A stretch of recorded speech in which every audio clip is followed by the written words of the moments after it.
नमस्ते। अच्छा, कभी सोचा है कि कुछ कहानियां मतलब वो हमें इतना डराती क्यों हैं? आज हम ठीक ऐसी ही एक कहानी के अंदर उतरने वाले हैं। एक मॉडर्न हिंदी हॉरर स्टोरी।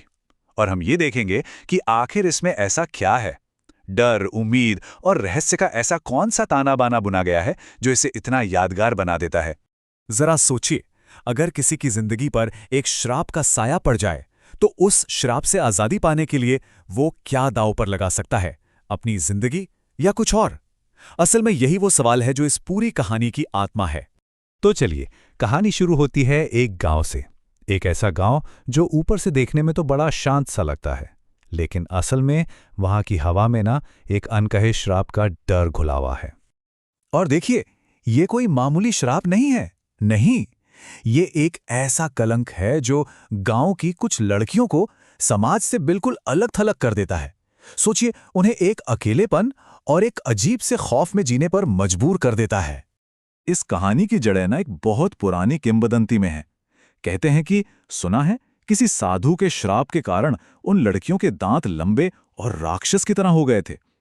अब ये एक लाइन ही हमें सब कुछ बता देती है कि ये डर सिर्फ आज का नहीं है, बल्कि ये तो पीढ़ियों से चला आ रहा है, मान्यताओं और अंधविश्वास का नतीजा है। तो सवाल ये है कि इस शाप की वजह क्या है? वजह है एक चुड़ैल। जी हां, गांव में एक पुराना नारियल का पेड़ है और कहते हैं कि उसी पर उसका वास है। वो कब आई, क्यों आई, ये किसी को नहीं पता। बस एक चीज पता है, उसका खौफ जो हर किसी के दिल में बसता है। और इसी निराशा और डर के माहौल में हमारी मुलाकात होती है जिया से। जिया, जो खुद इस श्राप का दंश झेल रही है। उसकी सारी उम्मीदें सब टूट चुकी हैं। समाज की नज़रों में वो एक तरह से अछूत बन गई है। उसकी शादी नहीं हो सकती और अब वो अपनी जिंदगी के उस मोड़ पर आ खड़ी हुई है जहां इस शाप से आज़ादी पाने के लिए वो कुछ भी, मतलब कुछ भी करने को तैयार है। कहते हैं ना, जब सारे रास्ते बंद हो जाते हैं तब कोई एक रास्ता खुलता है। जिया के लिए भी एक रास्ता खुला, लेकिन ये रास्ता आसान बिल्कुल नहीं था। ये तो एक जानलेवा शर्त से होकर गुजरता था। जिया की दादी, वो उसके सामने एक उम्मीद की किरण रखती हैं। वो उसे श्राप से मुक्ति का एक बहुत पुराना, एक प्राचीन उपाय बताती हैं। लेकिन इस उम्मीद की कीमत वो बहुत बड़ी है, इतनी बड़ी कि शायद उसकी जान भी जा सकती है। अब जरा इन नियमों को ध्यान से सुनिए, क्योंकि कहानी का सारा टेंशन ना यहीं छिपा है। पहला, मुंह में गुड़ रखना। गुड़ क्यों? शायद चुड़ैल के लिए कोई चढ़ावा। दूसरा नियम, उसी भुतहा पेड़ के नीचे जाकर सो जाना, मतलब सीधे खतरे के मुंह में। तीसरा, और शायद सबसे मुश्किल, आंखें हर हाल में बंद रखनी है। और चौथा नियम, जो असल में मौत का खेल है, चुड़ैल को यह पता नहीं लगना चाहिए कि तुम जिंदा हो। सोचिए, एक भी गलती हुई और खेल खत्म। तो अब देखिए दांव पर क्या लगा है। एक तरफ है एक नॉर्मल जिंदगी का सपना, शादी, परिवार, समाज में इज्जत, और दूसरी तरफ एक खौफनाक मौत, चुड़ैल का निवाला बन जाना। ये जिया की सिर्फ बेबसी नहीं है, ये उसकी हिम्मत की इंतहा है कि वो इस सौदे के लिए भी तैयार हो गई।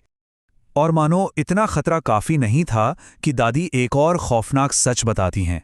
वो कहती हैं, कई लड़कियों ने कोशिश की लेकिन आज तक कोई सफल नहीं हुआ। अब सोचिए, जिया सिर्फ एक रस्म नहीं निभा रही, वो तो उन सब लड़कियों की हारी हुई लड़ाई को जीतने की एक आखिरी कोशिश कर रही है। और अब कहानी हमें सीधा उस पल में ले जाती है जहां हिम्मत और खौफ का आमना सामना होने वाला है।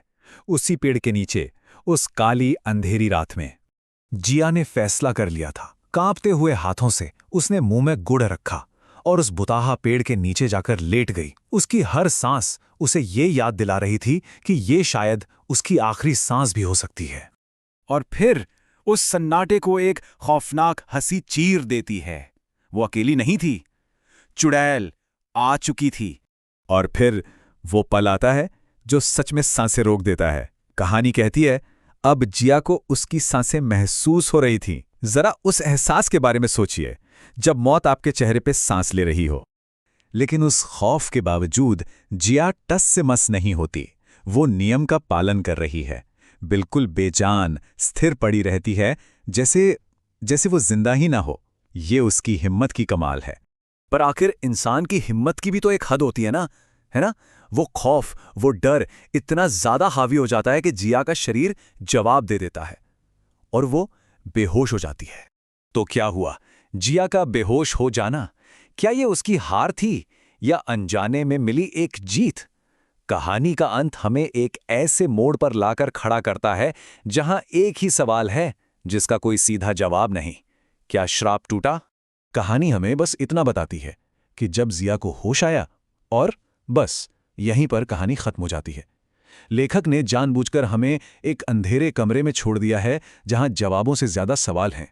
और जानते हैं, शायद यही इस कहानी की सबसे बड़ी ताकत है, ये अनसुलझे सवाल। क्या चुड़ैल ने वो गुड़ ले लिया था? क्या जिया इसलिए बच गई क्योंकि वो बेहोश हो गई थी?